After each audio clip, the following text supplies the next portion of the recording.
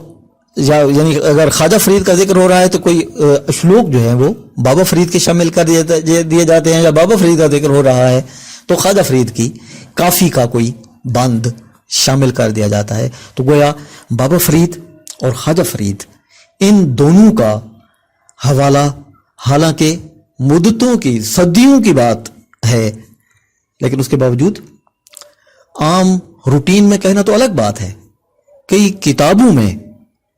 بسا اوقات کئی کتابوں میں یہ بات نظر آتی ہے، تو گویا ایسے میں تشخص کی پرکھ اور پہچان جو ہے وہ ہماری ذمہ داری ہے، اور اس کے بغیر ہم ایسا نہ کریں کہ بغیر کسی تحقیق کے ہم کسی کا حوالہ کسی کے ساتھ شامل کر دیں۔ بعض اوقات تو متن میں تحریف بھی کر دی جاتی ہے، کیونکہ دو چیزیں ہیں، ایک ہے تحریف اور ایک ہے تصحیف۔ تحریف وہ ہے جو جان بوجھ کر کی جائے، جو بدنیتی سے کی جائے، تو تحریف اور تصحیف کے حوالے سے جو باتیں کہیں متن میں ہمیں نظر آئیں تو ان کی تدوین جو ہے، ان کی تصحیح جو ہے، وہ بھی تدوین کے لیے خصوصی طور پر اہمیت اختیار کر جاتی ہے۔ میں آخر میں یہ کہوں گا کہ جیسا کہ کہا جاتا ہے کہ تدوین کا فن آنکھ کے حسن کو کتاب میں انڈیلنے کا فن ہے۔ آنکھ میں جس قدر حسن اور فرد کو اس حسن کا جس قدر ادراک اور اس کے استعمال کا سلیقہ ہے، اسی قدر حسن تدوین میں اترتا ہے۔ یعنی پہلے ہی مرحلے پر یہ بات واضح ہو جاتی ہے کہ تدوین کا فن شعور شخصی کا اظہار ہے، اور اس کے قواعد و ضوابط، اصول، طریقہ کار اور روایات پر مبنی ہے، بلکہ یہ سب تو علماء فن اور حکماء ادب کے جید قدموں کے نشان ہیں، جو ان راستوں پر چلنے کی ترغیب دیتے ہیں، اور یہ ایک مقتدی کا ظرف ہے کہ وہ ان قدموں پر قدم رکھتے ہوئے آگے بڑھے یا نئے قدموں کے نشان بناتا ہوا آنے والے کے لیے روایت قائم کرے۔